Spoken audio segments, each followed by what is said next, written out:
दोस्तों, आप सभी को मेरे YouTube चैनल पर स्वागत है। आज हम स्पेशल हिंदी की क्लास लेकर के आए हैं जो कि 11th और 12th के बच्चों के लिए है।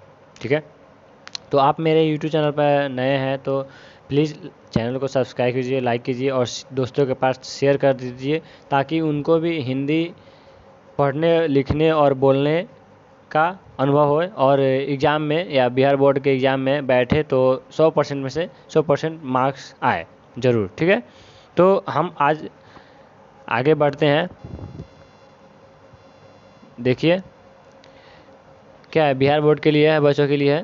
ठीक है, इसमें ऑब्जेक्टिव एंड सब्जेक्टिव क्वेश्चन है। क्या है, ऑब्जेक्टिव एंड सब्जेक्टिव क्वेश्चन है। ठीक है, ऑब्जेक्टिव एंड सब्जेक्टिव क्वेश्चन है। उसके बाद आते हैं इसमें कौन कौन बच्चे भाग लेते हैं। तो देखिए यहाँ पे इसमें फर्स्ट में आर्ट्स है, जो आर्ट्स के बच्चे होंगे उनके लिए भी फ़ायदेमंद है। साइंस के बच्चे हैं उनके लिए भी फ़ायदेमंद है और कॉमर्स के बच्चे हैं उनके लिए भी फ़ायदेमंद है। आप देखते होंगे, यूट्यूब चलाते होंगे या कोई भी वीडियो देखते होंगे किसी भी टीचर का, तो वो बेसिकली हिंदी की चैप्टर नहीं पढ़ाते हैं क्योंकि 11th-12th में हिंदी ज़्यादा विशेष ध्यान ही नहीं देता है कोई बच्चा, सब अपने से पढ़ता है। लेकिन आज हम आपके लिए स्पेशल क्लास लेकर के आए हैं। ठीक है, स्पेशल क्लास लेकर के आए हैं। कितने टीचर कहते हैं कि अपने से हिंदी पढ़ लो, अपने से ये कर लो, वो कर लो, ये नहीं देखता कि बच्चा का समझ में आया कि नहीं आया। तो उसके लिए हम लेकर के आए हैं यूट्यूब पर वीडियो स्पेशल हिंदी की क्लास। ठीक है, तो जो बच्चे के पास हिंदी के बुक है तो वो हिंदी के बुक में से भी देख सकते हैं, मिला सकते हैं, या नहीं है जिनके पास वो वीडियो को एक बार, दो बार या 3 बार देखे, अपने आप याद हो जाएगा। ठीक है, पढ़ने की ज़रूरत भी नहीं पड़ेगी। तो हिंदी की बुक है 12th की, ये यहाँ पे देखिए स्पेशल जो फीचर्स है, स्पेशल है। ठीक है, हिंदी की स्पेशल क्लास है और यहाँ पे देखिए वस्तुनिष्ठ प्रश्न है। ठीक है, दिख रहा है, वस्तुनिष्ठ प्रश्न है, लघुत्तरीय प्रश्न है, द्विउत्तरीय प्रश्न है एंड क्या महत्वपूर्ण प्रश्न है, महत्वपूर्ण प्रश्न है। आगे बढ़ते हैं, यहाँ पे देखिए हाईलाइट कर दिए हिंदी का, जो कि 100 अंक का क्या है, गद्य है, जो कि इसमें पढ़ने हैं कितने चैप्टर, 13 को चैप्टर पढ़ने हैं। देखिए यहाँ पे 13 को चैप्टर पढ़ने हैं, ये हो गया इतना सारा 13 को चैप्टर। ठीक है, 13 को चैप्टर में से देखिए फर्स्ट चैप्टर का नाम क्या है, तो फर्स्ट चैप्टर का नाम है बातचीत। बातचीत, उसके बाद है उसने कहा था, संपूर्ण क्रांति, अर्धनारीश्वर, रोज, लेखक, ये सब पूरे 13 का चैप्टर है पूरा गद्य में। उसके बाद जो है पद है, पद में भी कितने चैप्टर है, 13 का चैप्टर है। देखिए यहाँ पे ये भी 100 अंक है, यानी दोनों मिलाकर 100 अंक का है। ठीक है, तो डबक है, सूरदास है, तुलसीदास है, इसमें भी देखिए यहाँ पे डबक है, सूरदास है, तुलसीदास है, ये सब कितने चैप्टर है, पूरा 13 का चैप्टर है। ठीक है, आगे बढ़ते हैं, आगे बढ़ते हैं। उसके बाद आते हैं क्लास। देखिए यहाँ पे फर्स्ट में है बातचीत। तो बातचीत पढ़ने से पहले जानते होंगे कि बातचीत क्या है, व्हाट इज़ बातचीत। दो व्यक्तियों के बीच में ही बातचीत होता है। ठीक है, तो यहाँ पे देखिए बातचीत की में क्या कहता है, बातचीत है जो इसके लेखक कौन है, लेखक कौन है, तो लेखक कौन है, तो यहाँ पे देखिए, यहाँ पे लिख दिए हैं बालकृष्ण भट्ट है। कौन है, बालकृष्ण भट्ट है। ठीक है, देखिए यहाँ पे बालकृष्ण भट्ट है और इसका सारांश भी हमने लिख दिए हैं यहाँ पे। सारांश जिनको पढ़ना होगा वो पढ़ सकते हैं। ठीक है, सारांश भी पढ़ना होगा वो पढ़ सकते हैं। तो हम देखिए पढ़ा रहे हैं, नोट्स, आपको नोट्स लेना है तो नोट्स बना लीजिएगा बढ़िया से, ताकि बाद में दिक्कत ना हो। ऐसे तो हम हैं यूट्यूब पर, मेरा वीडियो देखते रहिएगा तो याद होते रहेगा। फर्स्ट में क्या कर रहा है, प्रस्तुत कहानी बातचीत के लेखक महान पत्रकार बालकृष्ण भट्ट है। बालकृष्ण भट्ट का आधुनिक हिंदी आधुनिक हिंदी गद्य के निर्माताओं में नाम आता है। बालकृष्ण भट्ट जी बातचीत निबंध के माध्यम से मनुष्य की ईश्वर द्वारा दी गई अनमोल वस्तु वाक शक्ति का सही इस्तेमाल करने को बताते हैं। ठीक है, उसके बाद है महान लेखक बताते हैं कि यदि मनुष्य में वाक शक्ति ना हो तो हम नहीं जानते कि इस गूंगी सृष्टि का क्या हाल होता है। हम नहीं जानते कि इस गूंगी सृष्टि का क्या हाल होता है। ठीक है, इस गूंगी सृष्टि का क्या हाल होता है। सब लोग मानो चुपचाप अवस्था में एक कोने में बैठे रहते हैं। क्या कहते हैं? कोने में बैठे होते हैं। लेखक बातचीत के विभिन्न तरीके भी बताते हैं। क्या बताते हैं? विभिन्न तरीके भी बताते हैं, जैसे घरेलू बातचीत, मन मारने का ढंग। ठीक है, वे बताते हैं कि जहां आदमी की अपनी ज़िंदगी मज़ेदार बनाने के लिए खाने पीने, चलने फिरने आदि की ज़रूरत है, उसी प्रकार बातचीत की भी अत्यंत आवश्यकता है। ठीक है, हमारे मन में जो भी गंदगी या धूल जमा रहता है, वह सब बातचीत के जरिए भाव बनकर हमारे मन से बाहर निकल जाता है। मन से बाहर निकल जाता है। इससे हमारा हल्का चिंता, जो कि मन में जो सोच है, गंदा सोच है, वो सब दूर हो जाता है। हमारे जीवन में बातचीत का भी खास तरीका तरह का मज़ा है। यही नहीं, भट्ट जी बताते हैं, क्या बताते हैं? भट्ट जी बताते हैं, आगे बढ़ते हैं। भट्ट जी बताते हैं कि जब मनुष्य बोलता नहीं तब तक उसका दोष गुण प्रकट नहीं होता है। यानी मानव कोई, अगर मान के चलो कहीं जाते हो या कोई टीचर के पास या कोई भी आदमी के पास आप जाते हैं, अगर उस आदमी से नहीं बोलोगे या वो आदमी आपसे नहीं बोलेगा तो आपको कैसे मालूम चलेगा कि उसका गुण दोष या कैसा कैरेक्टर का, कैसा है, अच्छा है, खराब है, बुरा है, या फलना चलना कुछ भी हो। जब तक वो नहीं बोलेगा तो कैसे आपको मालूम चलेगा कि आप वो अच्छा आदमी है।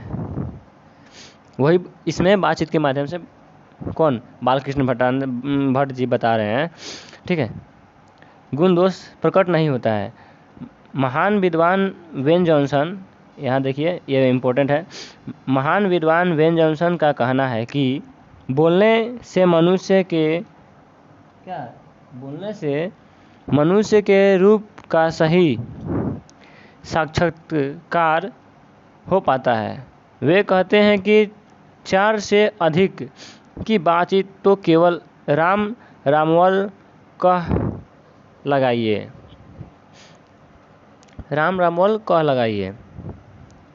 यूरोप के लोग को बातचीत का हुनर है, जिसे आर्ट ऑफ कन्वर्सेशन कहते हैं। ये इम्पोर्टेंट है, यहाँ पे ऑब्जेक्टिव में पूछा गया है, यह भी है, यहाँ पे भी है, देख लीजिए। ठीक है, तो आगे बढ़ते हैं। ऑब्जेक्टिव क्वेश्चन है, क्या कह रहा है ऑब्जेक्टिव क्वेश्चन में? बातचीत शीर्षक निबंध के निबंधकार कौन है या लेखक कौन है? यहाँ पे पूछ देगा लेखक या निबंधकार कौन है। ठीक है, तो यहाँ पे ए नंबर आंसर हो जाएगा। कौन हो जाएगा? ए नंबर आंसर, बालकृष्ण भट्ट जी बातचीत के लेखक हैं। दूसरा आते हैं, दूसरा क्या है? दूसरा है बालकृष्ण भट्ट किस युग के रचनाकार है?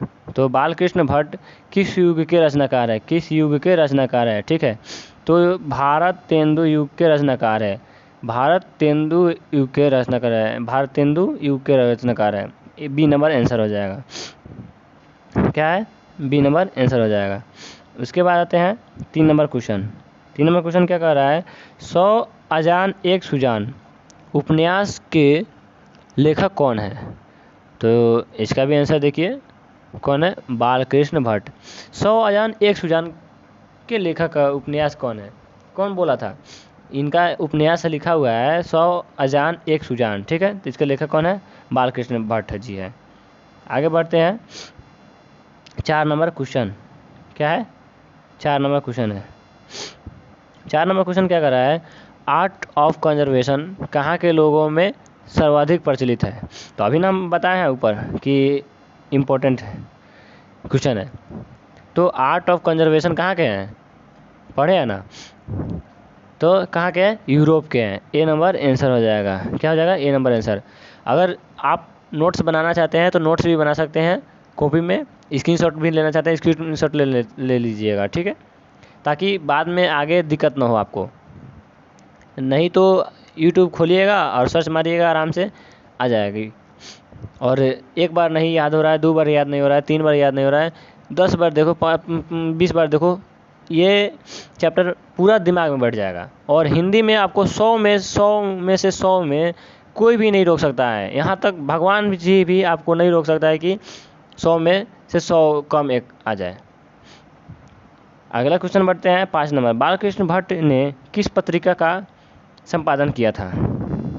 5 नंबर क्वेश्चन का तो प्रदीप पत्रिका का संपादन किया था। 6 नंबर आते हैं। बातचीत के माध्यम से बालकृष्ण भट्ट क्या बताना चाहते हैं? तो अभी सारांश पढ़े हैं। सारांश में क्या बताया है? तो बातचीत की शैली बताया है, ठीक है। आगे आते हैं 7 नंबर क्वेश्चन। 7 नंबर क्वेश्चन में आते हैं। क्या है 7 नंबर क्वेश्चन में?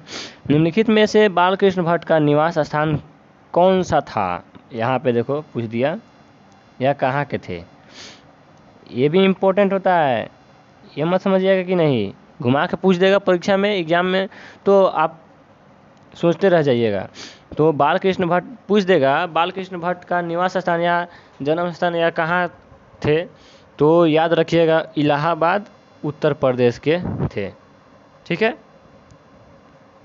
फिर उसके बाद क्वेश्चन आता है बालकृष्ण भट्ट एंट्रेंस परीक्षा कब उत्तीर्ण की थी? यानी इंट्रेंस है वही हो जाएगा, एंट्रेंस परीक्षा कब उत्तीर्ण की थी? तो 1867 ईस्वी में की थी। कब की थी? 1867 ईस्वी में, ठीक है। आगे बढ़ते हैं 9 नंबर क्वेश्चन है। बालकृष्ण भट्ट द्वारा कौन सा उपन्यास रचित है? बालकृष्ण भट्ट द्वारा कौन सा उपन्यास रचित है? तो हमारी घड़ी। क्या है? हमारी घड़ी। बालकृष्ण भट्ट के पिता का नाम क्या था? ओ कितना इम्पोर्टेंट क्वेश्चन है, ये भी पूछ देता है, याद रखिएगा ध्यान में। बालकृष्ण भट्ट के पिता कौन थे? तो बेनी प्रसाद भट्ट थे। कौन थे? बेनी प्रसाद भट्ट। भट्ट जी के भट्ट जी के प्रदीप का संचालन कितने वर्षों में किया था? तो 36 वर्षों में किए थे प्रदीप, ठीक है। उसके बाद आते हैं 12 नंबर क्वेश्चन है। बालकृष्ण भट्ट जी का जन्म कब हुआ था? वाह, ये भी क्वेश्चन बहुत इंपॉर्टेंट है। ये भी क्वेश्चन बहुत इंपॉर्टेंट है। बालकृष्ण भट्ट जी का जन्म कब हुआ था?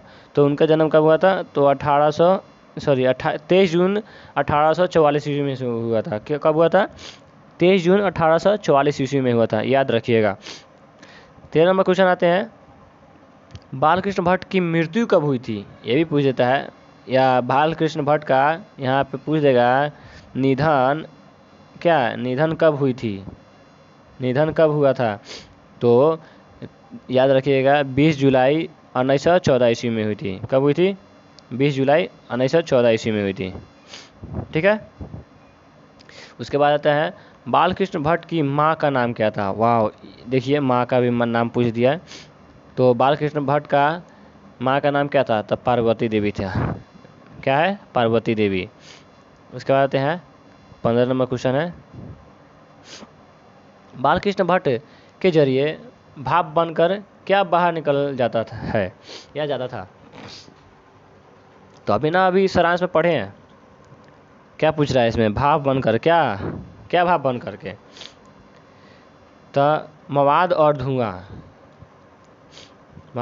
धुआं बन करके निकल जाता था। क्या बोलो, जो कि वहाँ पे पढ़े हैं सारांश में, मवाद और धुआं बन करके निकल जाता था।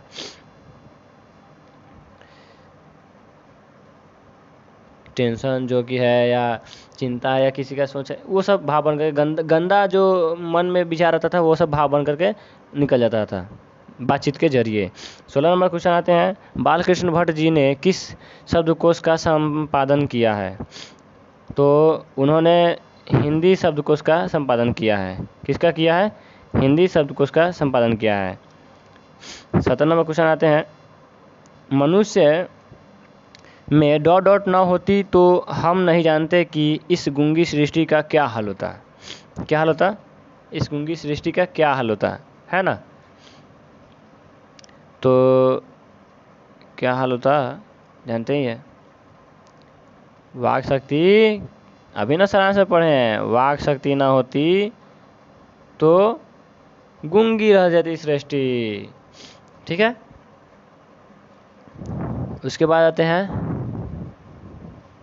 क्या, असल बातचीत शीर्षक। असल में बातचीत सिर्फ दो व्यक्तियों के बीच हो सकती है, यह किसका कहना है? यहाँ पे कहना है छूट गया है। ठीक है, कहना है तो एडिशन के द्वारा कहा गया है। ठीक है, आने समय क्वेश्चन है, बात करने का हुनर किसके पास है? वाह, ये भी बहुत इंपॉर्टेंट क्वेश्चन है, याद रखिएगा। तो यूरोप के लोगों के पास बातचीत करने की हुनर है। अभी ना सारांश में पढ़े हैं, बोले नहीं है। उसके बाद आते हैं 20 नंबर में। 20 नंबर क्वेश्चन क्या कहता है, सच है जब तक मनुष्य बोलता नहीं तब तक उसका क्या प्रकट नहीं होता है? डॉट डॉट प्रकट नहीं होता है। तो गुण दोष, यहाँ पे गुण दोष हो जाएगा, याद लिख करना, गुण यहाँ पे क्या हो जाएगा, गुण हो जाएगा और दोष हो जाएगा। ठीक है, गुण हो जाएगा और दोष हो जाएगा। ठीक है, गुण दोष हो जाएगा। उसके बाद आते हैं 21 नंबर क्वेश्चन, रॉबिन्सन क्रूसो कितने वर्षों तक मानव मुख नहीं देखा? तो 16 वर्षों तक। सी नंबर आंसर हो जाएगा।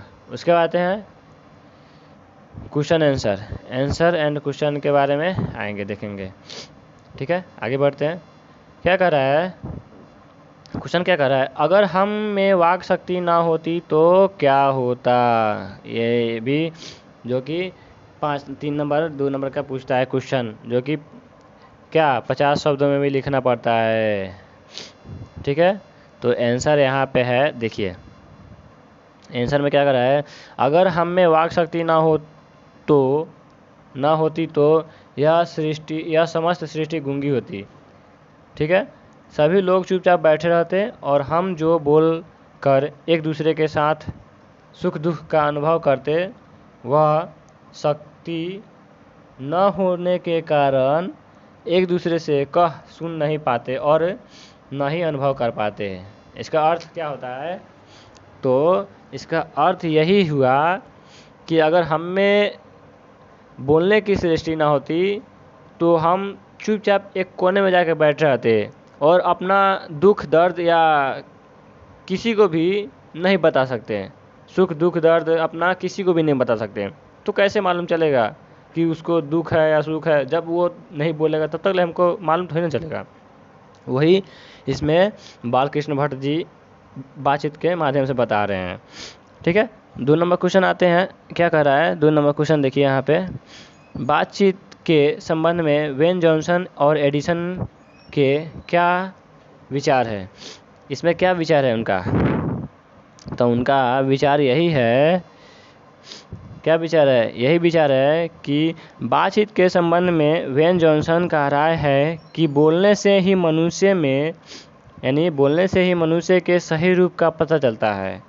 जब तक ले हम किसी को नहीं बोलेंगे या वो हमसे नहीं बोलेगा, तब तक ले हमको कैसे मालूम चलेगा कि वो अच्छा है या ख़राब है। अगर मनुष्य चुपचाप रहे तो उसके गुण दोष का पता नहीं चल पाएगा। एडिसन का राय है, ठीक है, कि असल बातचीत सिर्फ दो व्यक्तियों में हो सकती है, जिसका तात्पर्य हुआ जब दो आदमी होते हैं तभी अपना दिल एक दूसरे के सामने खोलते हैं। जब तीन हुए तब वह दो बार कोसों दूर भागते हैं, दो बार बहुत कोसों दूर भागते हैं। ये असल में बालकृष्ण भट्ट जी यानी एडिसन जो है, एडिसन का राय है, उन्होंने दो व्यक्तियों के बीच में ही बातचीत को बताए हैं कि असल में दो आदमी एक दूसरे के दिल के बारे में जानता है। अगर वो अपने दिल के बात कह रहा है तो ये भी अपने दिल के बात कहेगा, तभी तो जानेगा खुल करके। ठीक है, आगे बढ़ते हैं। 3 नंबर क्वेश्चन में क्या कह रहा है, ये भी देखिए, बहुत इंपॉर्टेंट क्वेश्चन है, पूछ देता है। आर्ट ऑफ कंजर्वेशन क्या है? What is art of conservation? ठीक है, तो इसका आंसर है आर्ट ऑफ कंजर्वेशन बातचीत करने का एक कला है, यानी एक कला है।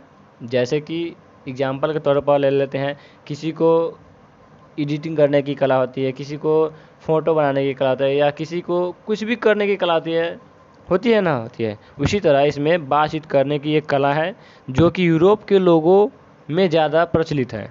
कहाँ है? यूरोप के लोगों में ज़्यादा प्रचलित है। इस बातचीत कला में ऐसी चतुराई के साथ प्रसंग छोड़े जाते हैं कि जिन्हें सुनकर कान को अत्यंत सुख मिलता है। साथ ही इसका अन्य नाम शुद्ध कोटि होती है। यानी चतुराई के साथ प्रसंग छोड़े जाते हैं जिसे सुनकर कान को अत्यंत सुख मिलता है। बातचीत करने की भी एक कला होती है।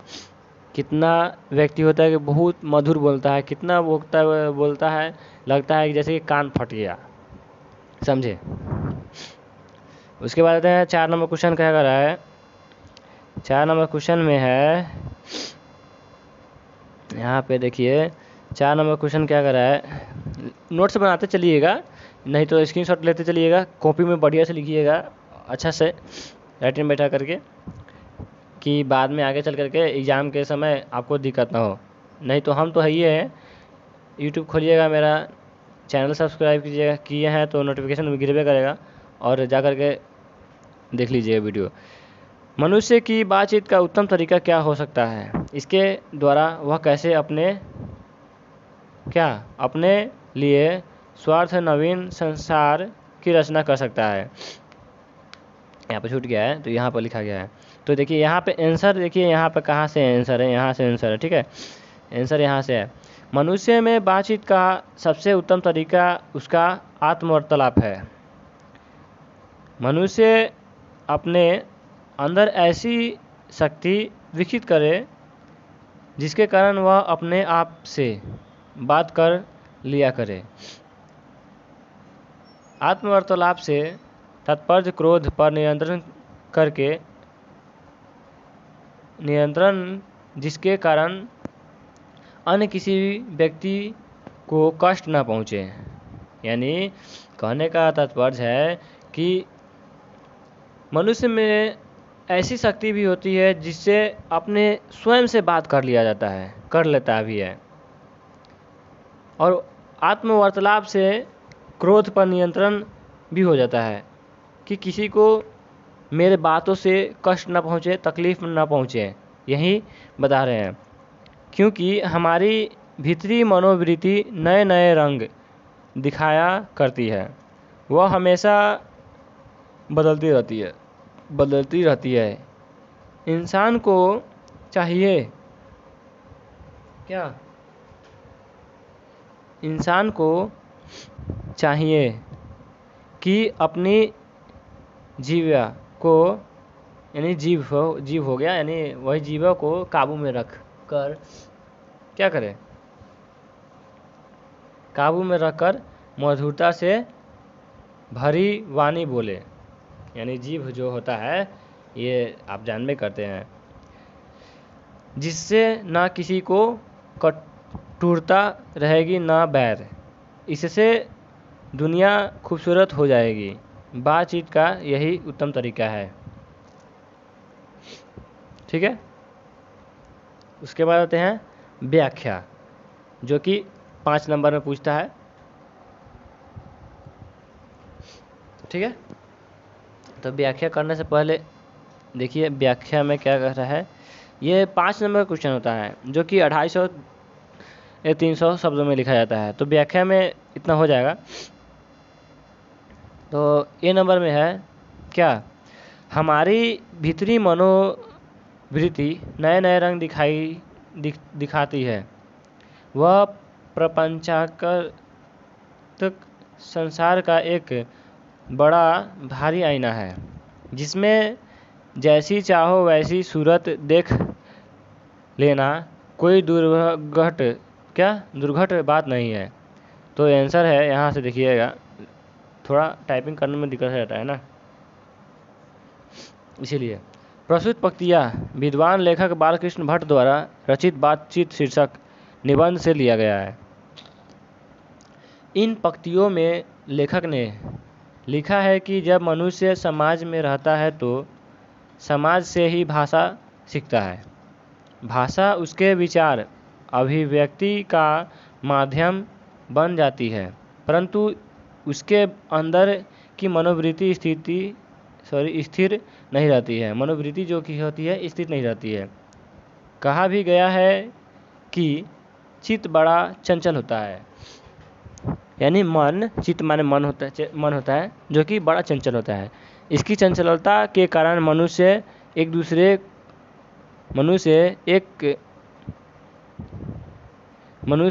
मनुष्य को दोस्त और दुश्मन मान लेता है। चंचलता के कारण एक मनुष्य दूसरे मनुष्य को दोस्त और दुश्मन भी मान लेता है। किसके माध्यम से? क्रोध के माध्यम से, बोली विचार के माध्यम से। वह कभी क्रोध कर बैठता है, कभी कभी मीठी बातें करता है। इस स्थिति में मनुष्य की असली चरित्र का पता नहीं चलता है। अगर कोई आपसे मीठी बात करेगा तो आपको उसका चरित्र का पता कैसे चलेगा? मनुष्य में क्या है, मनुष्य के मन की स्थिति गिरगिटी के रंग जैसी बदलती रहती है। एक उदाहरण बताओ, जैसे कि लड़का हो गया तो उसके बाद थोड़ा मान सकते हैं, लड़की पर भी विश्वास भी नहीं करना चाहिए, क्योंकि वो तो गिरगिटी की तरह रंग बदलते रहती है, तो उसका तो बातें है, एक बात पर टिकवे नहीं करती है। आप लड़की हैं तो इसका मत ये मत समझना कि आप ही को कह रहे हैं, गलत बात है। ठीक है, मनुष्य में भी बहुत सारे मनुष्य हैं, मगरमच्छ की तरह रंग बदलता है, गिरगिट की तरह रंग बदलता है, ऐसे बात है। ठीक है, यहाँ तक चले। इस स्थिति के कारण लेखक इस मन के प्रपंचों को जड़ मानते हैं। वह कहता है कि यह आईना के समान है। इस संसार में छल कपट झूठ फरेब सब होते हैं। इसका सबसे बड़ा कारण मन की चंचलता है। विद्वान लेखक इस स्थिति से बचने की सलाह भी देते हैं कि अपने मन पर नियंत्रण रखना होगा। ठीक है, बी नंबर क्वेश्चन है। बी नंबर क्वेश्चन क्या कहता है? सच है, बी नंबर है। ठीक है, सच है जब तक मनुष्य बोलता नहीं तब तक उसका गुण दोष पता नहीं चलता है। यहाँ तक ले है, इसका आंसर यहाँ हो जाएगा। तो लिखना का भी एक तरीका होता है, बढ़िया से लिखिएगा, एग्जाम में बैठिएगा तो बढ़िया से लिखिएगा। प्रस्तुत पंक्तियाँ विद्वान लेखक बालकृष्ण भट्ट द्वारा रचित बातचीत शीर्षक निबंध से लिया गया है। निबंध के माध्यम से बताना चाहते हैं कि बातचीत ही एक ऐसी विशेष तरीका होता है जिसके कारण मनुष्य में प्रेम से बातें कर उसका आनंद उठाते हैं। परंतु मनुष्य जब वाचाल हो जाता है अथवा बातचीत के दौरान अपने आप पर काबू नहीं रख पाता है तो वह दोष है। अगर किसी व्यक्ति से बात कर रहे हैं, अगर वो काबू में नहीं है, क्रोध में है, काबू में नहीं है, वो तो दोष है। परंतु जब वह बड़ी संजीदगी से, सलीके से बातचीत करता है तो वह गुण है। यानी कोई व्यक्ति अच्छा से बात कर रहा है आपसे तो वह गुण है। मनुष्य के चुप रहने के कारण उसके चरित्र का कुछ पता नहीं चलता है, परंतु वह जैसे ही बोलता है तो उसकी वाणी